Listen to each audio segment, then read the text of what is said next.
have the response from the Nigerian government to former President Obasanjo's 15-page special press statement, which he released on Tuesday, late yesterday afternoon, the start response, which we showed you a bit of snippets of it. In the main, the Minister of Information was the one who addressed President Obasanjo's, former President Obasanjo's press statement, what you call the State of the Nation.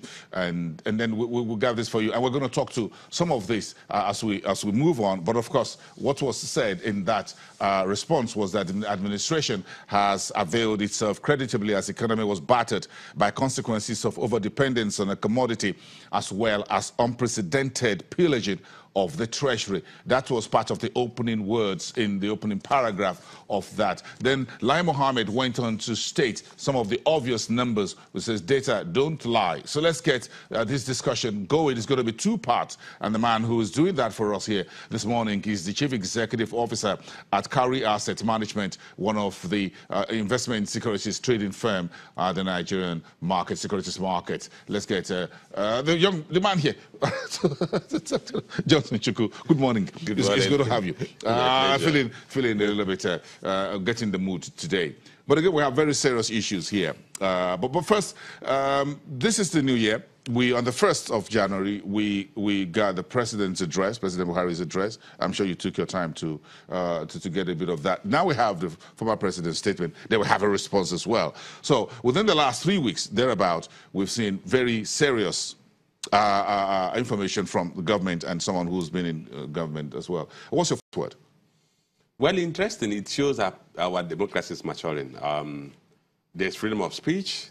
Yes, you cannot equate the position of the former president to the position of any of us in the society.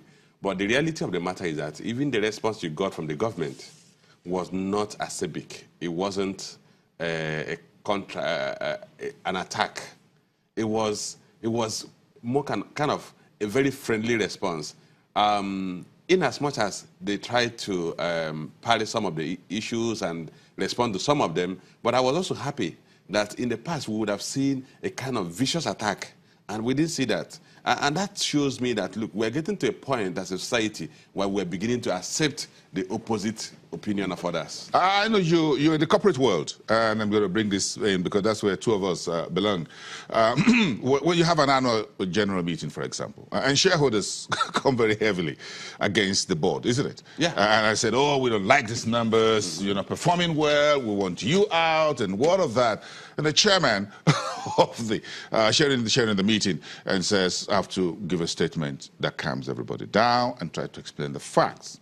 Was that what happened in this instance? Yeah, that's why I said that it was, for me, it was positive to the extent that, look, the government has said, look, in as much as you say we have not done well in this area, this is our scorecard. But beyond that, we accept that whatever you said was in the positive, it was with good intentions. And I think the next stage for the government is to look at, with these areas that the former president said we have not done well, are there areas we should improve? We can improve. We still have close to 18 months for the under the current term of the government to address some of the areas that the citizens are feeling discomfort. But the government said, look, these are what we have done. These are our tombstones. This is what we met. This is what we've achieved so far. And we accept that you have reacted in this format. So we're not taking it against you. So the next thing, like I said, is for them to say, look, beyond that, the key thing about managing a society or an organization is that when you get comments that are contrary to what you believe, you need to sit back and look at it and say, look, are there some elements of truth in those comments? You don't just wave it aside. I'm happy that they did not go dig into a very defensive mode, which is I said, look, I'm quite impressed with the response of the government. Previously, you could have seen the government dig into a defensive mode and consider any contrary opinion as opposition comment. Let's go to the facts. I'm sure maybe you've time to go through this. The Minister of Information listed, gave a very long list of what he calls the success of the of the current administration on the economy. Do you agree? What is the true state of the Nigerian economy in your opinion? Well, the economy, as it stands today, is still in a very weak situation. If you look at the figures that the minister said, let's take, for instance, the issue of inflation. Inflation is currently 15.37. In May 2015, 2015, it was 9.5. So you can look at exchange rate. What was the exchange rate at the time they took over? But like I said, they inherited an economy. The economy deteriorated in their hands.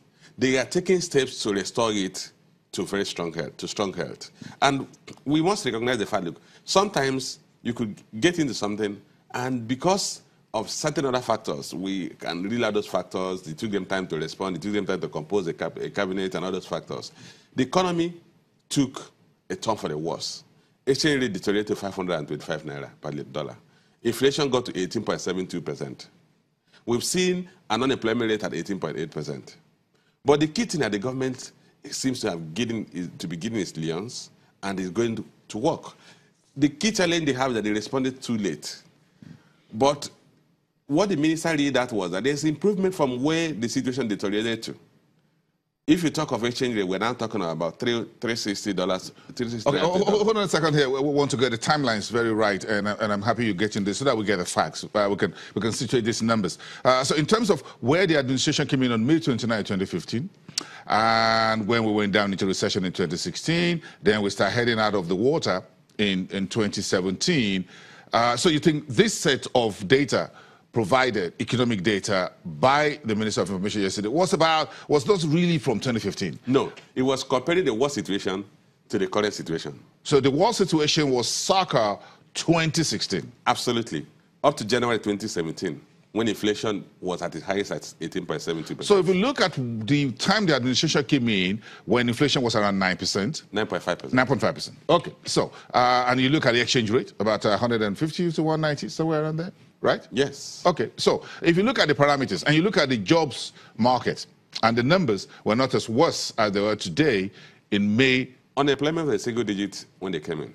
Now it's double digit. Yeah, we're dealing with 18.8%. So it's at the high end of double digit. Yes. Not at the low end. So these numbers could be taken from the context of what the, let me read back what Mohammed says yesterday. So the administration has availed itself creditably, but the economy that was battered by the consequences of over-dependence on a commodity as well as the unprecedented pillaging of the treasury. Well, the dependence on the oil